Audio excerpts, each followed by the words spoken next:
manje sengiphuthuma bakuMageba incwadi kaSamuel 1 Samuel ku24 kukhona indawana nje bengifisa ukuthi before sizosebenza baba wami ngike ngithi kuyiveza uSaul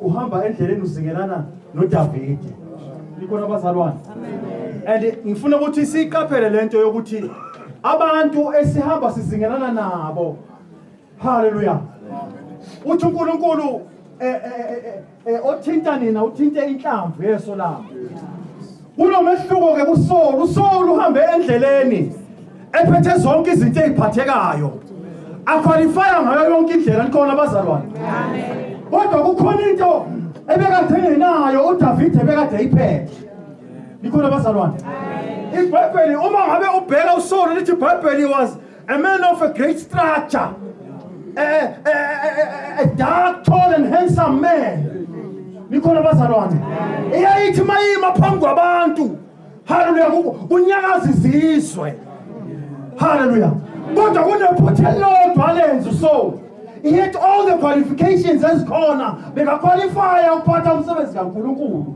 kodwa kunenkinga yodwa emvelele endleleni haleluya kwathiwa makahamba abhubhise konke angashiyi lutho haleluya kodwa waphambana nezwi kaNkulunkulu ngifuna ukuthi endleleni ukuqaphele ukuthi ungaphambani nezwi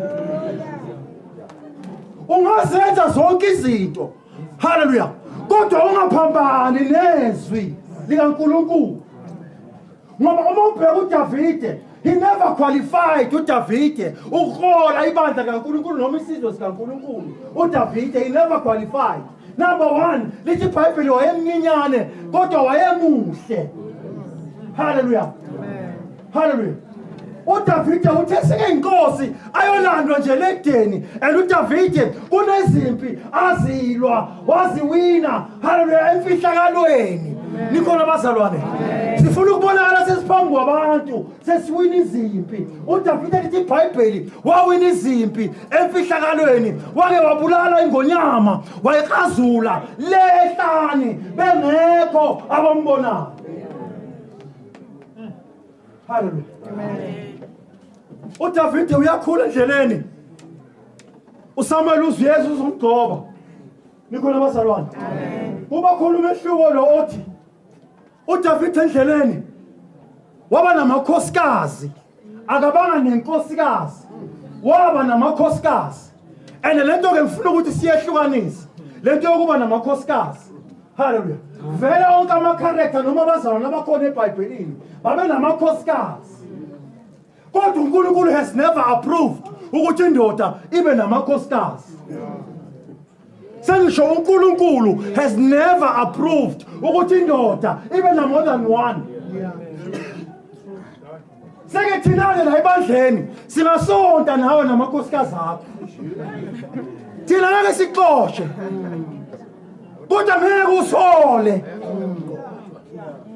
sekumele masofuna ukuthatha owestu nami ngicela wami ukholelo ngasinika wona ngicela na ukholelo so ngaqhubeka nowakho westu sikhonze nje nawe ube indoda yani ekhona esontweni uNkulunkulu has never approved ukuthi indoda ithathe more than one and ngeke sikubangise ngifuna sizwe kahle lento mhlawumbe umunye uzothabo ash vele nemali yashoda kubo vele ngeke bakhona ukuthatha more than one bese kwakhona indoda ebenayo imali yokuthatha more than one angeke sikubangise mzukwana uthatha more than one kodwa simile kulento ethi indoda efuna ukuba umbonisi ayibe mfazi munye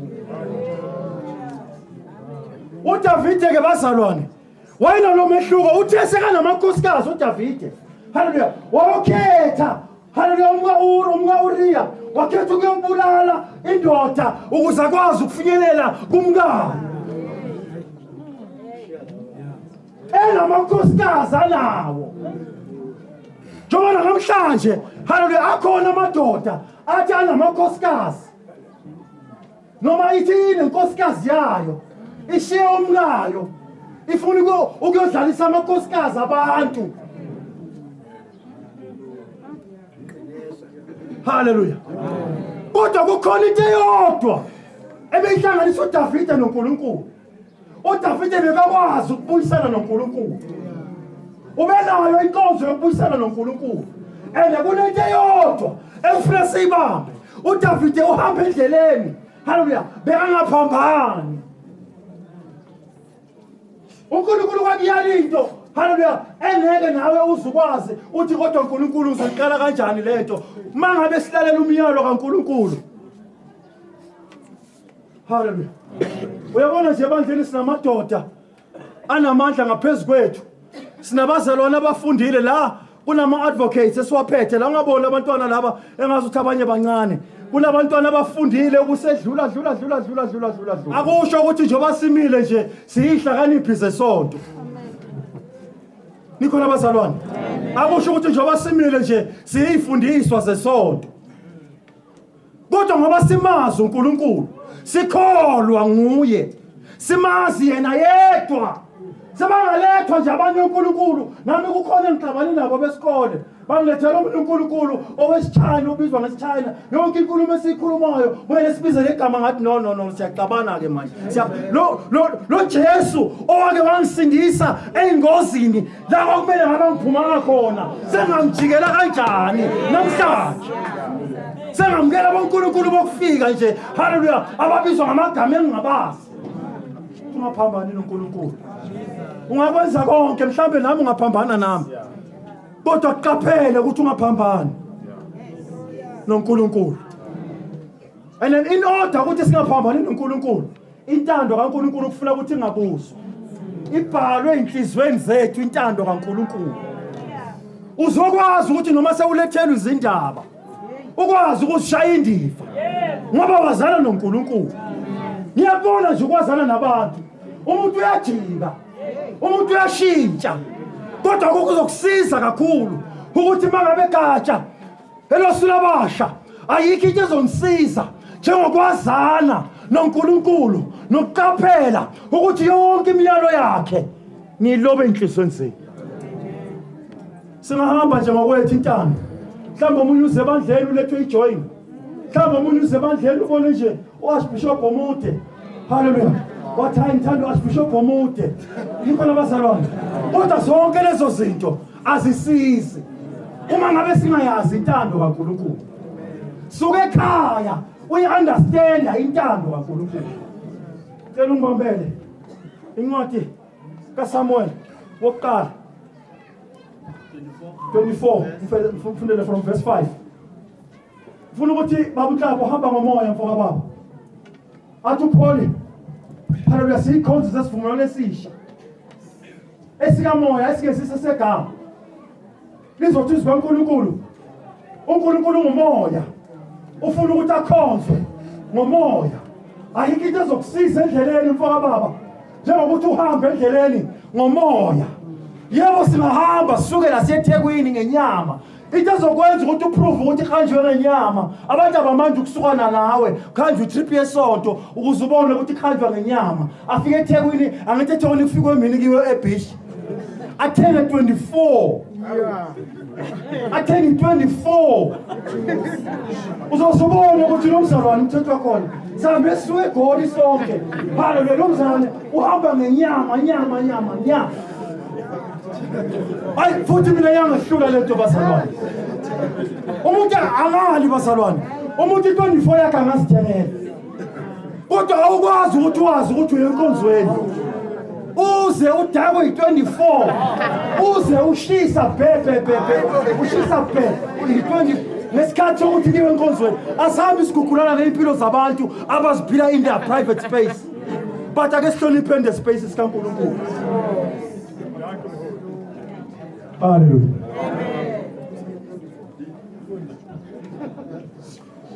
Ngizofunda nje ngithunyiwe 1 Samuel chapter 24 isihloko sithi oDavide noSawuli basemhumeni wase Onigedi.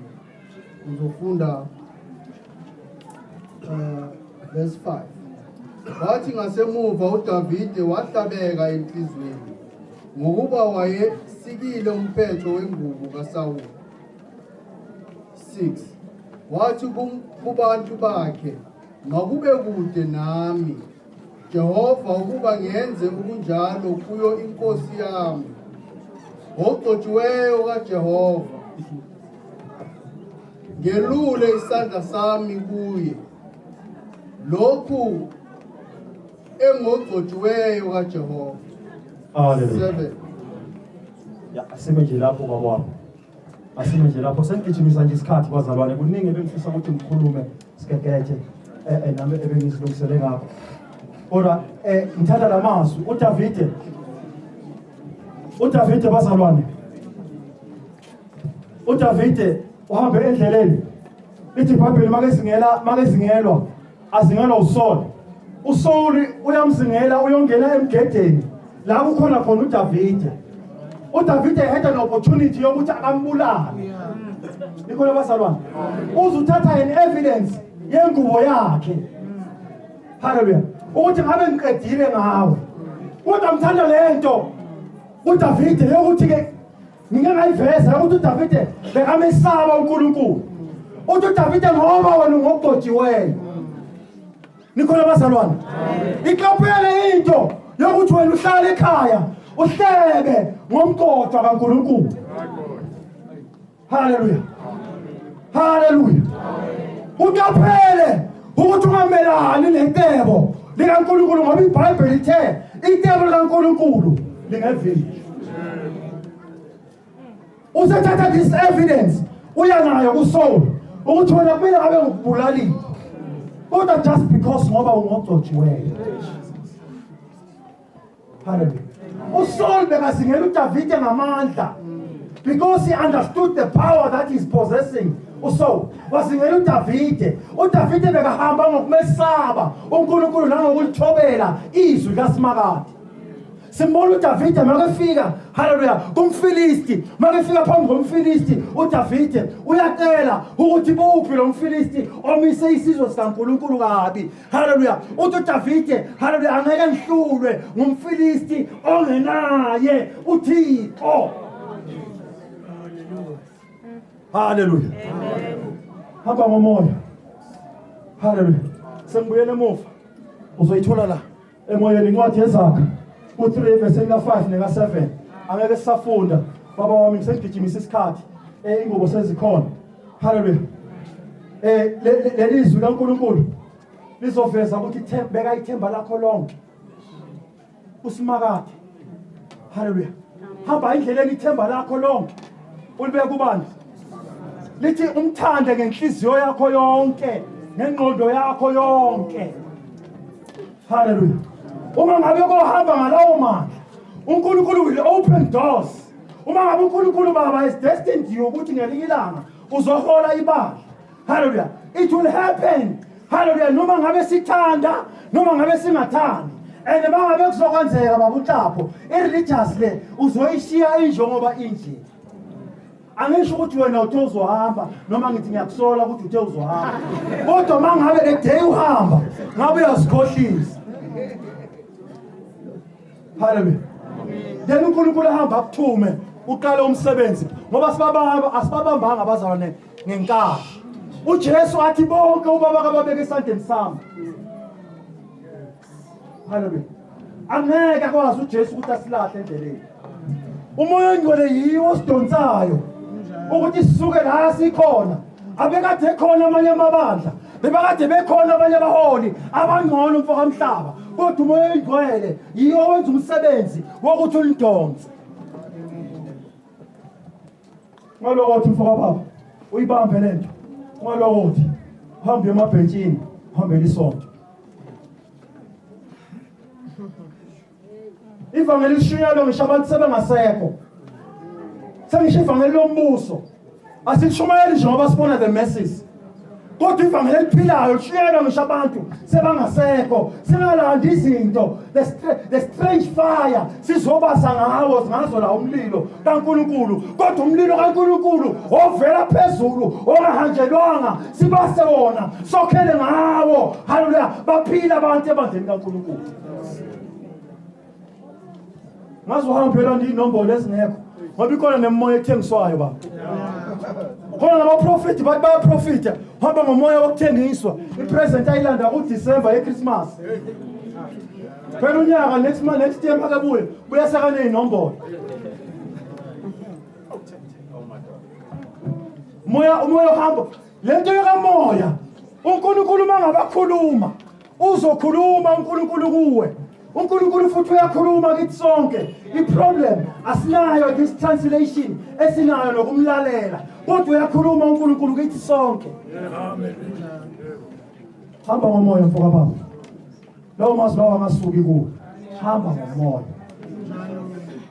ngomoya hamba ngenyama abantu bazokulimaza endleleni ene nakho kunye before ngiyele emuva ngizofunda endleleni bamhlapha njoba nje holy god never ever micromanage ama departments egajeni kule department kanobhala unobhala simvumela abhale yabo unobhala unobhala bese ayazazo submit izinto ukuzibone ukuthi unobhala usebenza ngale ndlela nikhona abazalwane the department ye treasure umholi alingamdidisi umholi akakwazi ukungena imizi nemizana nikhona abazalwane nimconfuse umholi ebuholini nasogcobeni uNkulunkulu akalibekile kulo izokusiza lento ngoba labazalwane laba obanikezile these departments you need to allow them to grow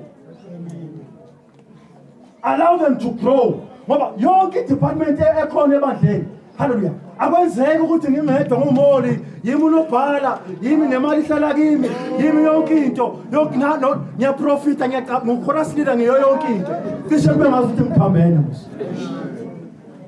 ene nani niyangenza nje leyo nto leyo mhlaba last week nje besikureheza ayedwa ukuthi ngirehezisa beningekho nikhona abazalwane but ke isiphiwo ke naso nomculo nangokuthanda kodwa kahle kahle umgcojo kaNkulunkulu let all these departments bakhulu abazalwane kulama departments lawo sibavumele bakhule benza ama mistakes sibuye sibakhuza sithi hayi la kumele ngabe nenze kanje hayi la kumele ngabe nenze kanje ikhona abazalwane endleleni kumele uba amadonsela uvezile kumele ukuthi ube nesu lokufundisa ube nesu lokwazi ukuthi ufake umbono noma ngabe kukhona into soyitholile efonini ukuthi umhlaba sekakhulume wathi awukwazi ukufika kumhlaba uphahlaza inkulumo ezomlimaza umhlaba mhlambe ubaba ushongwe angakhuluma lokho angakhuluma kodwa wena amazwi azophuma kuwe abanesisindo kakhulu la egajeni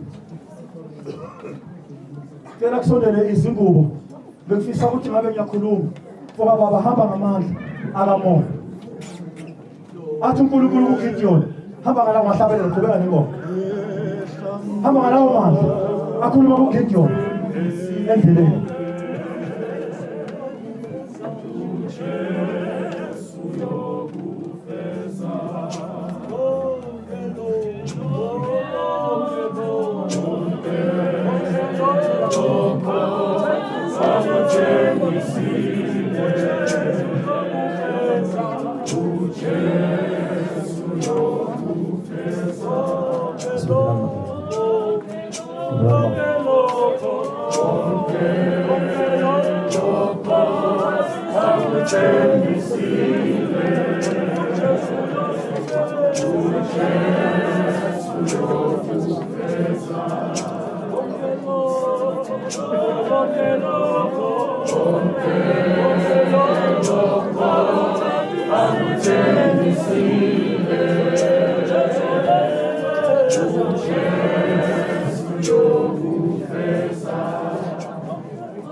1 Timothy 4:13.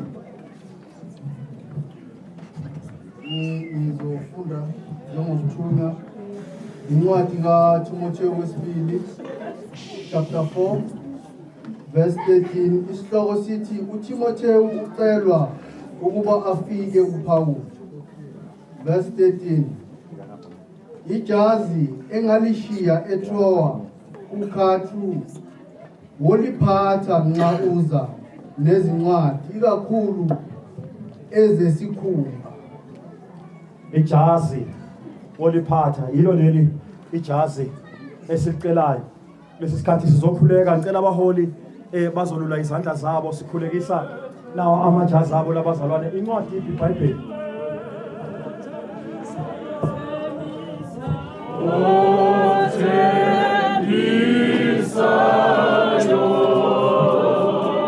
Asikhulekeni baholi. Moya ongcwele isonkosi yethu Jesu Kristu. Nazi zefatho kuNkulunkulu amandla zamandla akho. Izefatho zomsebenzi wakho mesondela amandla. Izwi lakho mesondela amandla ithe isebenze esinamahloni. Lesonkolisa kahle izwi lakho mesondela amandla. Sibona inkazimulo yakho mesondela amandla endleleni.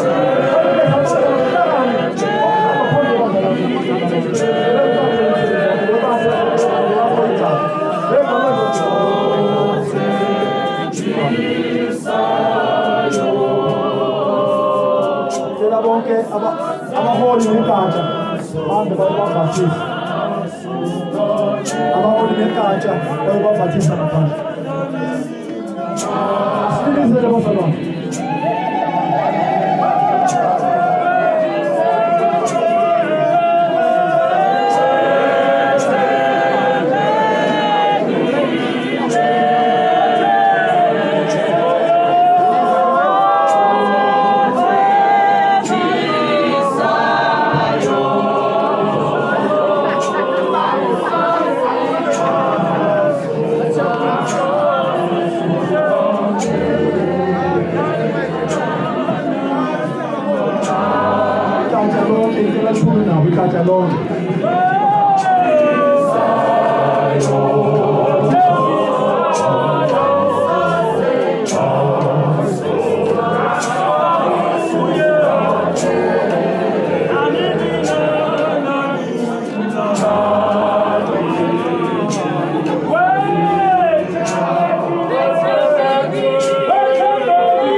manje bazalwane njengoba sebekhona bakhona bomama basakwazi ukulilizela namhlanje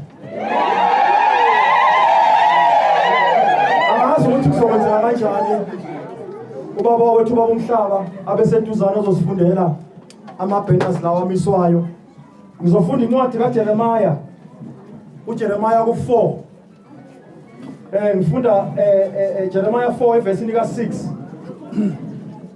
asingaqokozeli bazalwane elifundeka kanje lelizwi, misani ibhanela lilibeke eZayoni, nibaleke niyocasha, ningemi ngokuba ngiyakwehlisa inhlekelele evela enyakatho nokubhujiswa okukhulu.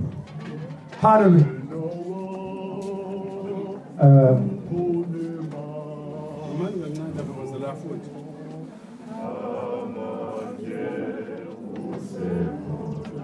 Amen bazalwane, sizocala amabhena lawa.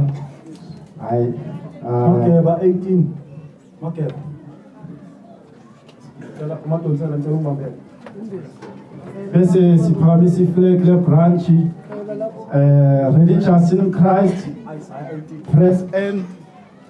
Press N in Nhlapho.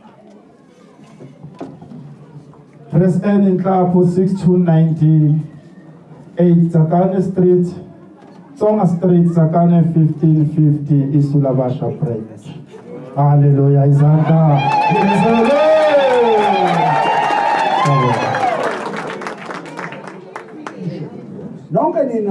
Nonke nina enakhileyo ezweni nani nonke enihlezi emhlabeni, bhekani lapho ibhanela liphanyekisiwe entabeni, zwanini lapho icilongo libethwa.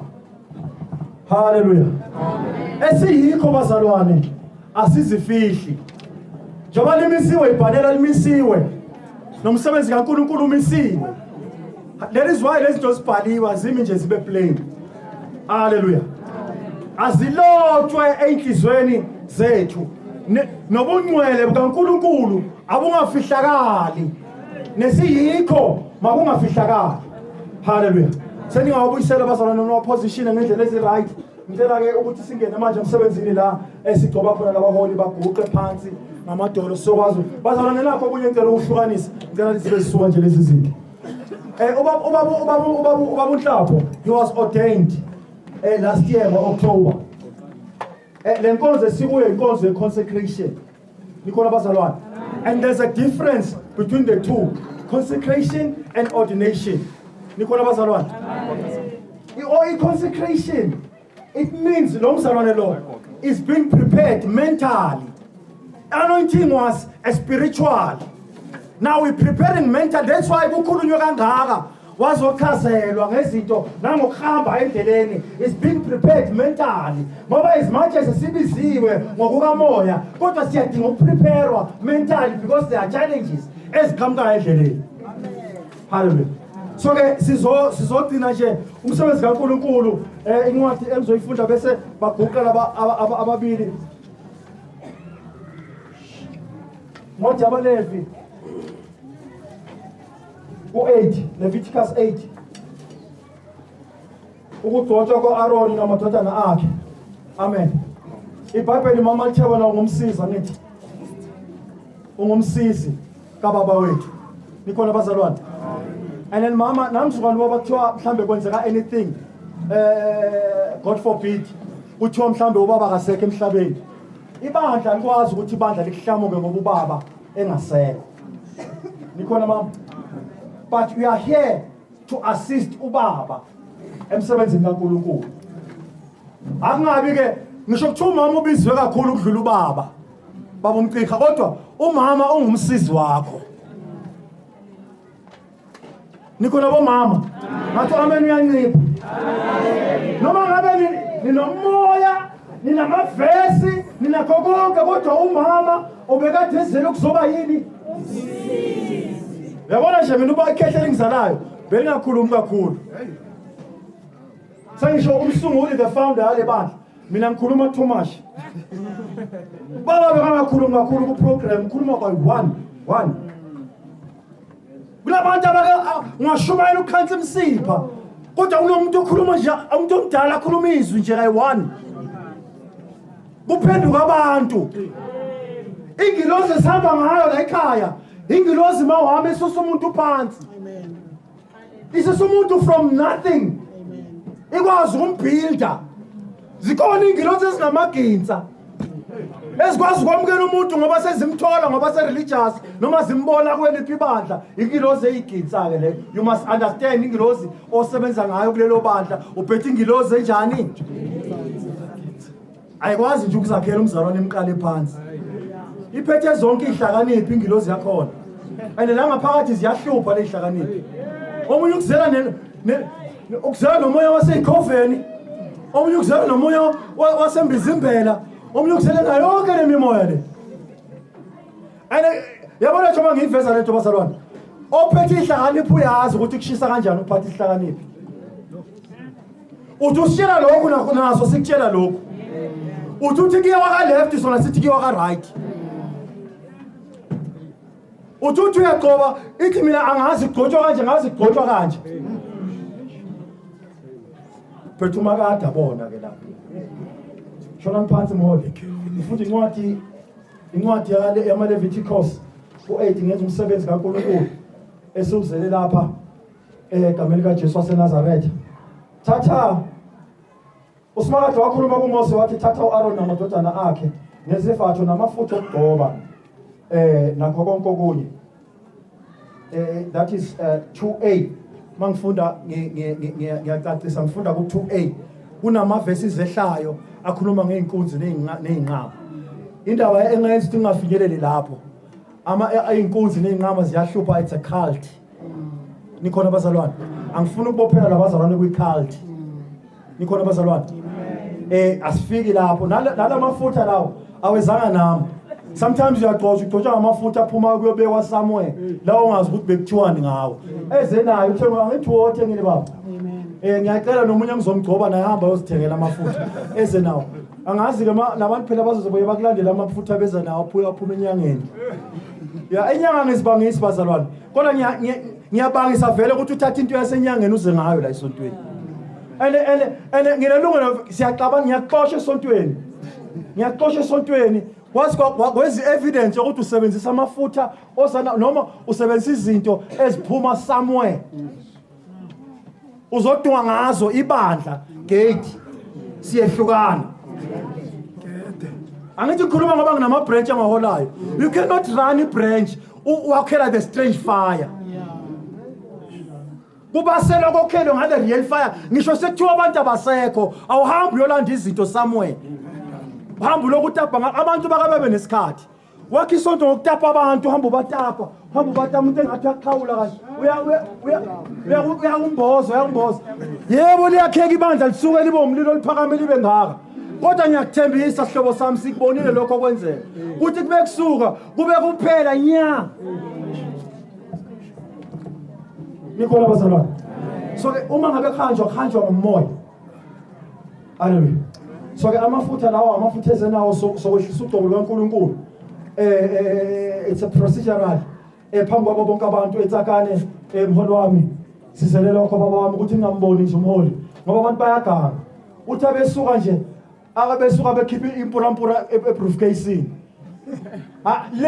la phethwe khona bazi ukuthi ufaka impurampura kodwa kini la usekazibize ngomvangeli wazibiza ngayo yonke into kodwa la kumele ngabe ugcotshwa khona athatha khona ugcoba kwaziyo sigebengu bayakwenza lokho abantu and ugcobo nezinto zikaNkulunkulu azijahwa uNkulunkulu mangabe uzokuphakamisa uNkulunkulu uzokuphakamisa ngoba bonke abantu bathi hayi sengizwile nami sengibiziwe aphume hambe la phezulu athi umuntu sekenze njani ene lento yokubizwa iyahlupha ngoba masobizwa mawufika ngaphandle uthola ukuthi akuhlangani sokuba nenkinga ukuthi kumele ubuye phela uzobuya kanjani mangabe sowuziphuphulile wazibeka le haleluya so ke ngizokwehlisa ugcobo uNkulunkulu ayala ngalo Aaron yilo lolo haleluya ivangeli esaphenduka ngalo nevangeli esalishunyezwa ngabadala haleluya sabambelele kulo sikakaguquki foka mhlaba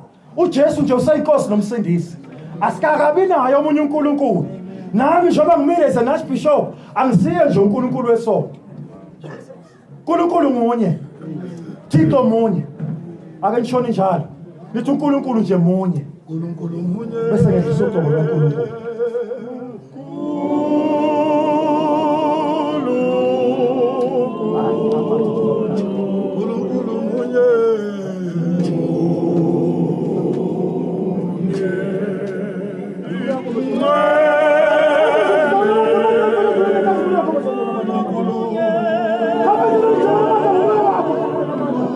Abekela ijona amandla ngokuyalela izwi. Njengokusho kwezwi lakho mesokuna amandla. Mawupe ijona amandla. Ebukhulwini bakho mesokuna amandla. Nkosi amandla ijona amandla nikazimu yakho mesokuna amandla. Ujona ijona amandla bonke ababeni uphawu amandla. Bajona amandla bayihlamvu yesu lakho mesokuna amandla. Bana bathe ijona amandla. Kwalise ijona amandla ngomoya wakho ijona amandla. Bayasukela babeni bakho mesokuna amandla. Ubefaka amajona amandla izwi lakho mesokuna amandla. Bana ijona amandla.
Genesis 41, verse 38.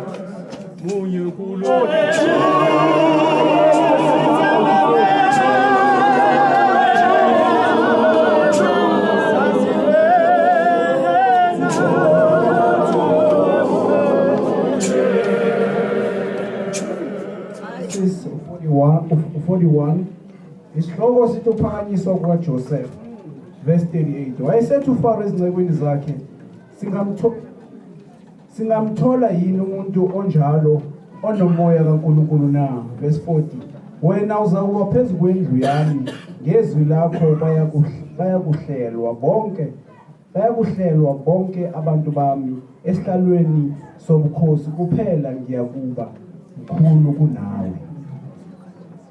Hallelujah. Singamtholaphi umuntu onomoya kaNkulunkulu. Ngifuna ukuthi uhleli lapho usibuze ukuthi inkosi mzukwane ibuya. Wena nje bakushunyelwa nje ubuya kwaJesu. uJesu mzukwane ibuya. Are you gonna be in that number?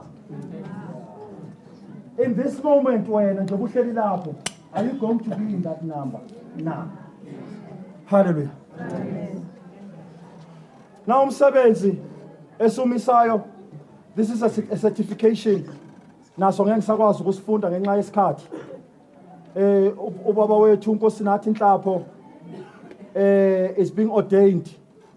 Engizama ukunimisela yena today as a president egatsheni lesulabasha nasebandleni lonke likaNkulunkulu nebandla lonke le-Religious in Christ, not kuphela ebandleni le-Religious in Christ kuphela kodwa nje emzimbeni wonke kaNkulunkulu is being ordained umphakathi waseTsakane nebaholi bonke abakhona akamalanga nje wasuka nje ne-briefcase noma nesikhwama nje impura vela ikhiphe nje isikhwameni magic uyenzeka nje phela umuntu ahambe yothenga igawuni ngathi uthenga isudu eGas vela ikhiphe nje isikhwameni ayibone nje ukuthi yamfanela vela asifakele yona kodwa is being ordained unikezwe lo msebenzi baba wethu Nhlapho. I'm handing over this certification to president wethu uNhlapho ebandleni le-Religious in Christ.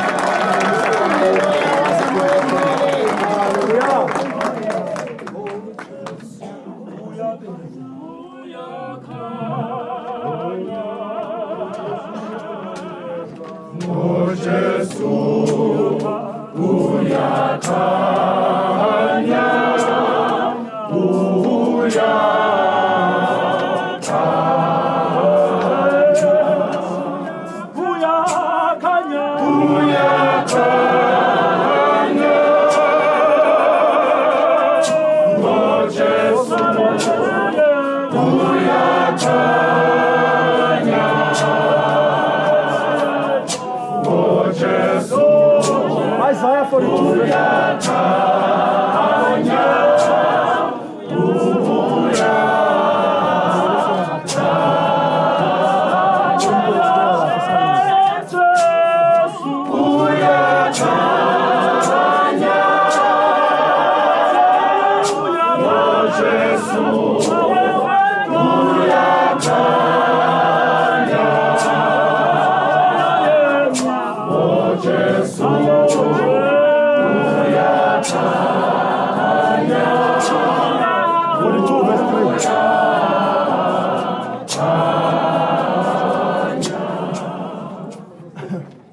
Ngizofunda njengokuthunywa incwadi kaIsaiah 42 verse 3. Ukukhanya kwezizwe. Umhlanga ofecekileyo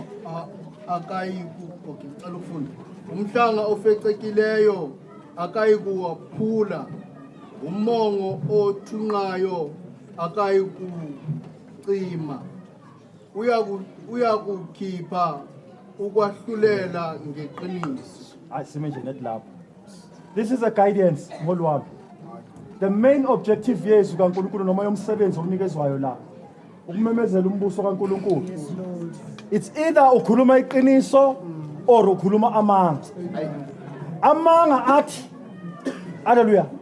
Abantu bathi bekholwa kodwa umphathi ngapha umphathi sithi siyakholwa kodwa umphathi ngapha ubhizi namakhosikazi ethu lento asishumayeza yona amanga. Nikhona bazalwane leli lizwi it's the guidance lingumhlahlandlela liyi-foundation.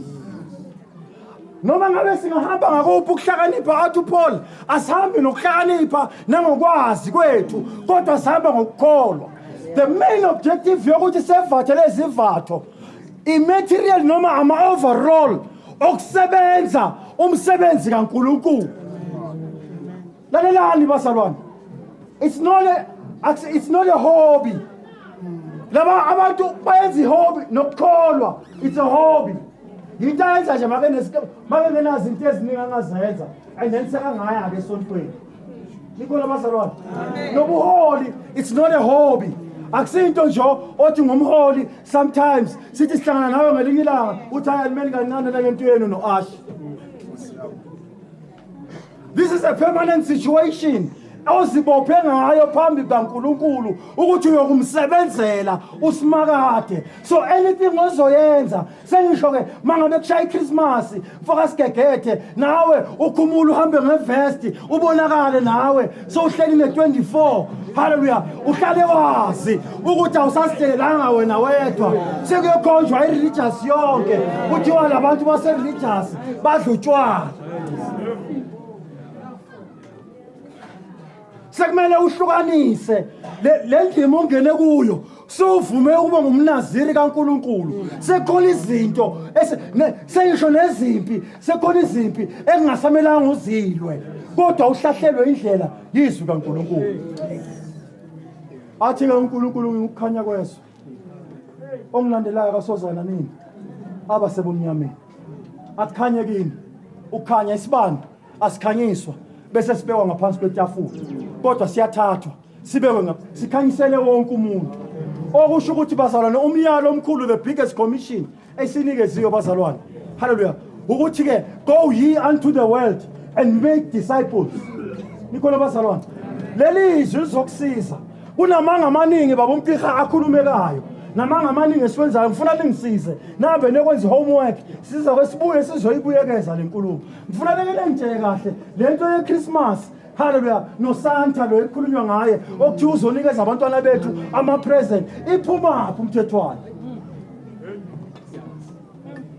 sekumele ukuthi kuhlolwe izwi kaNkulunkulu ngoba into yokuqala lento yobuKristu uJesu azangamisa ibandla wathi leli lingamaKristu haleluya ababemzingela that's how they identified us yibo abasibiza ngamaKristu just ukuthi sikwazi ukuthi sibe identified nikhona bazalwane so ke uma ngabe senzisa abantwana bethu lezi zinto besizofunda it's just a matter of time besizofunda kakhulu ezinye izinto zingamanga amanga lihlaza twe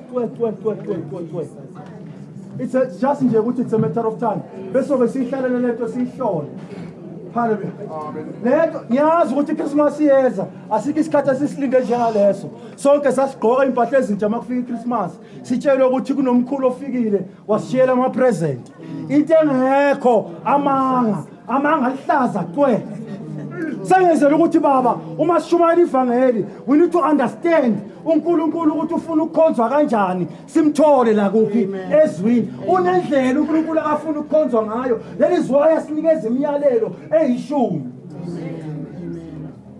angeke sihambe ngamanga it's either sisitshela ukuthi asazi or ethi sihamba ngamanga yena uJesu athi ngiqinisile ngithozwa izwi akholwe ngongithumileyo baba wethu lapho uzosikhanyisela manje ibana ngisazukufunda uzokhanyisa ibana the light of God kubeka baba the light of God let it burn mama wami isibani sikaNkulunkulu let it burn enhlizweni zenu let it burn ebandleni kaNkulunkulu let it burn esizweni sikaNkulunkulu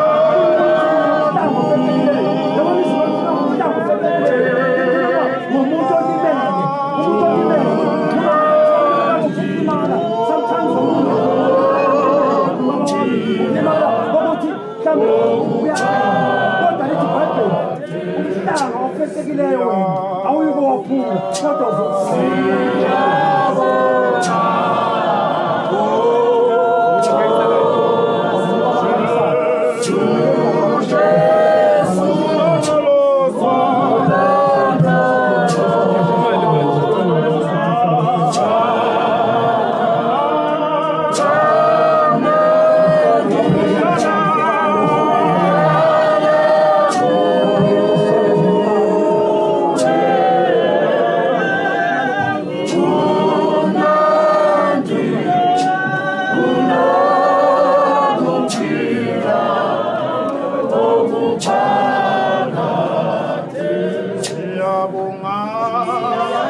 kodwa yogcina abakhulumi namagatsha bazokhuluma nje ukuthi imali enje iphuma kubani, imali enje iphuma kubani. Ngicela ubaba wethu wamathebula nje sike simthobele nje 2 minutes ufunda incwadi yokupha singena kuyo inkonzo singena kuyo. uNkulunkulu nje wabazalwane, uNkulunkulu anibusise nonke, sisazohlukana sihambe ngendlela ezahlukahlukene.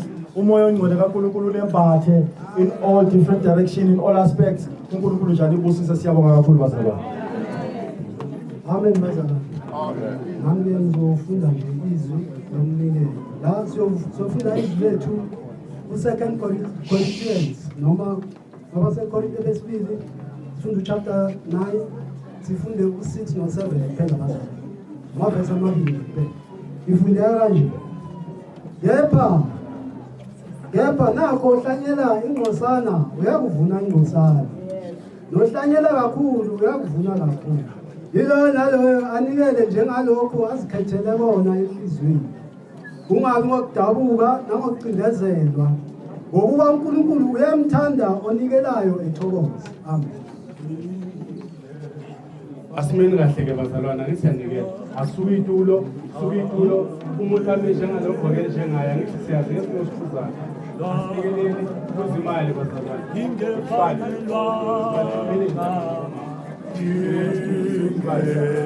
Oh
Jesus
Ngizoyenza njengokuthunywa ngihamba ingcwele. Bazalwane, ngenxa yesikhathi ngizozifunda zonke bazalwane, yabona. Ingathi ibandla nebandla limemezela imali yami, cha bayingcwele. Ngizothi isu labasha bayingcwele i-2.5. Haleluya. Amaphikelela i-1000 nengubo bayingcwele ye-300. Indlunkulu i-1000 nengubo ye-450. Ukukhanya i-2000. Isibusiso is 1900. I-Pretoria branch is 210. Abangani bathi 100 rand is 6. I-total bayingcwele is 10,260.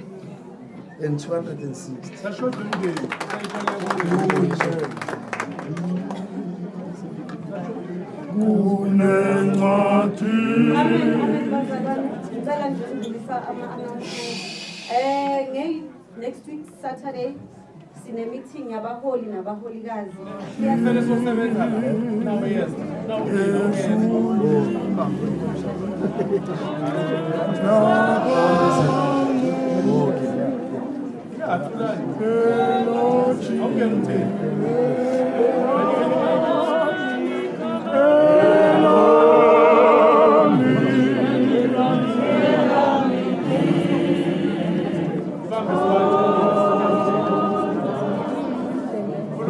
Amen ebandleni.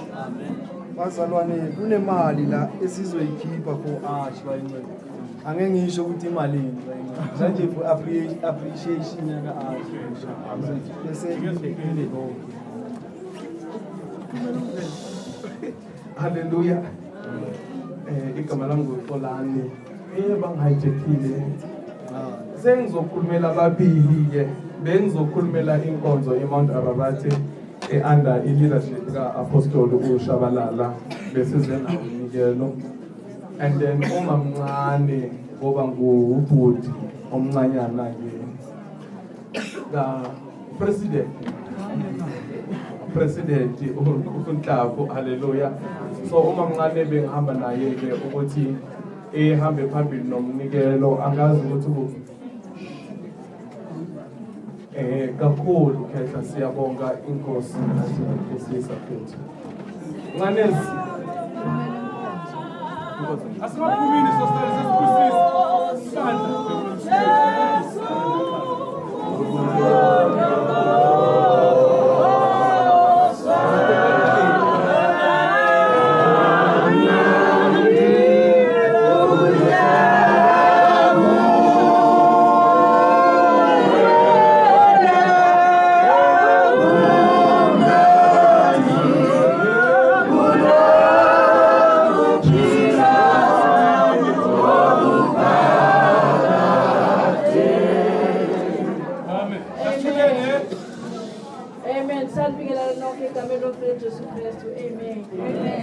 kuyinjabulo enkulu ukuthi siwumndeni wakaNhlapo sibe khona la ekhaya sizothi umntanethu ke uNkosinathi nonkosikazi wethu uNkulunkulu asibusisa ngayo unkosikazi wakhe uNkulunkulu asibusisa ngayo uphindile othobekile umntwana ohlala enkosini olazi ikhona lakhe noma zikhona izinto uyafika akhulume nathi singabomama bakhe bese uyahlala ebukhoneni bekubaNkulunkulu. Siyabonga sithando senhliziyo zethu, siyabonga siyakuthanda makoti wethu, siyabonga ube muhle njalo ulinakelele lelikhaya likaNhlapo. Siwumndeni ke kwaNhlapo siyaqala ke sizonikela sonke. Salamseni iqoqa ningakhulumi one by one. Sanganiseni ke siphakamiseni isikhathi sami. Amen. Baba londolozi wena uminjalo londolozi wena uminjalo Baba londolozi wena uminjalo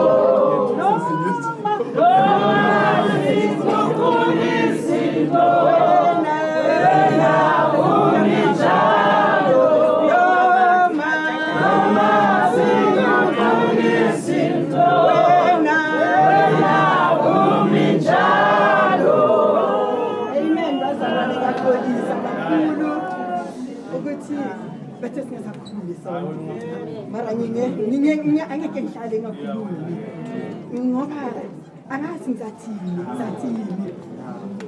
umakoti athi umakoti kimi umkhosi ungiza mkhosi uyangiza athi mkhosi asambe sokuzitina ongene la kule khaya ngikahle ngimshadisa ana 21 years ephuma esikolweni ase-Springs College ngathi onkosi unathi ungenzani mara angithela umntana abantu ngiyothini ngiyoliphendula ngithini mina ngathi nkosi ngiyomfundisa ngithini ngiyothini bathi ungene kule khaya noma ugogo ngasekho emhlabeni ngathi mangithi ngiyabheka abantu ukuthi abethi umfazi uqobo lwakhe Trina iba umfazi Trina libambe lichisa uyazi makoti wami namhlanje sathe samuphi igama Bishop azange sithi uMamNhlapo sathi uMamNhlapo emafonini sithi MaNhlapo ngoba umntwana mncane ungena mncane ngangazi ukuthi feeling thi wayekhala njalo umakhala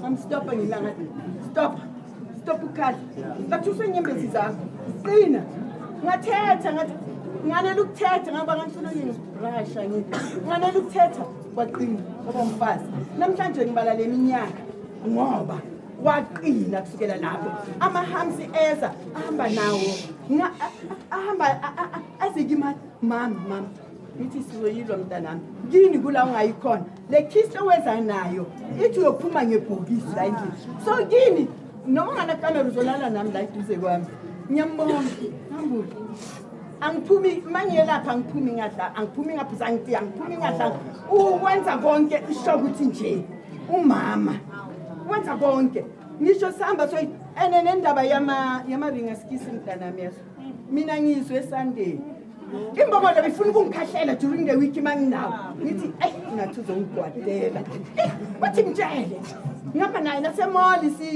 ngolosine siyama soyithi sigibela itaxi nje kuthi mkhahlele sibethenga imiphako yabantwana kuthi ngitshele ngithi hey ngicabana nonathi ngithi hey nathi ithi ngithi askisi khona enye engafuni ukutshela isurprise futhi mara ngizobona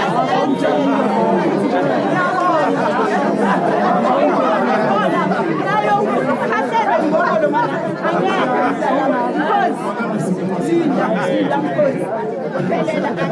linda kuyeza mkhosi wami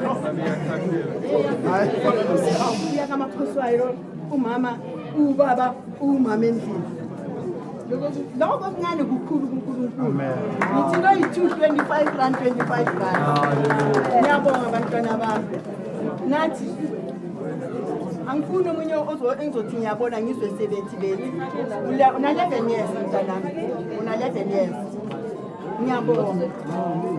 ngiyabonga mfundisi uvulele walandela omlamayo umfundisi naye so ngiyabonga ukubusisa sivela kuNkulunkulu anginalutho mara uNkulunkulu ngithi ungibusisile ngabantwana ngiyabonga Jongo yami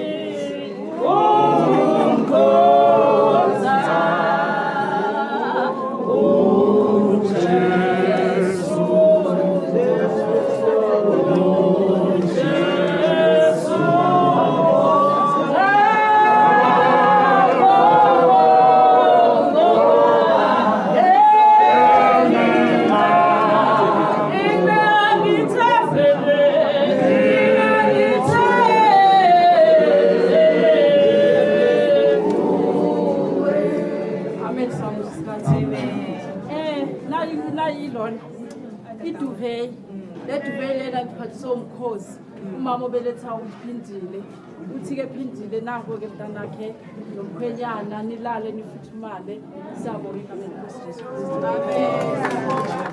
Shaya total bese siyabusisa isandla zakho. Baze bahamba ngamakhulu bese kwehle amabhasi.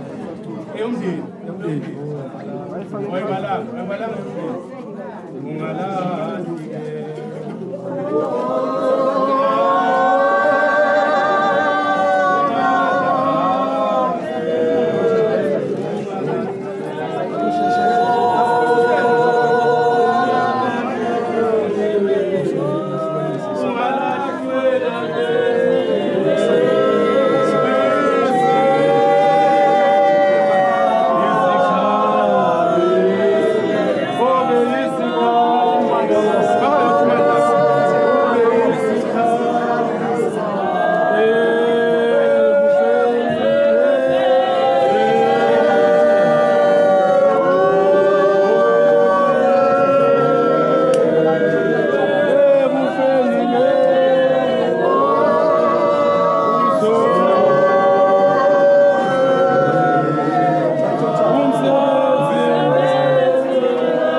church bazalwane 300 bese lomndeni bayingcela 710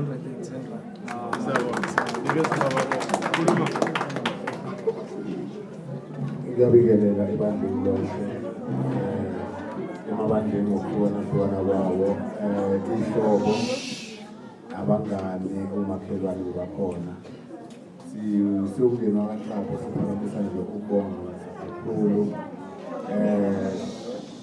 singelibali umsebenzi wamabhishobhi wabondlovu asenzele wona siyathola kakhulu abhishobhi ukugela konke iviki kuqala abangukuthi namaviki siloke sixhumana efonini sizama ukuhlanganisa siyathola kakhulu mholi siyabonga izandla zivula ikhanda u-archbishophi lady archbishophi ibandla lonke nje lase-religious ugogo siyathola kakhulu ugogo siyabonga nje kakhulu isumndeni ngingakhohlwa ibranch eyenze umsebenzi omkhulu bazalwane ngaphandle kwabo besingeke size sibe lana bazalwane so siyathoba baholi bonke nebandla lonke ibranch nje isulabasha bese sengihlanganisa nje ama-branch wonke wase-religious in Christ bazalwane uNkulunkulu anigcwalise njalo anenze kahle inhliziyo futhi zihlale zinjengoba zinjalo sibe ibandla nje elihlelekile ngibonge nje kakhulu nje ebandleni lonke nje nabazalwane bahambile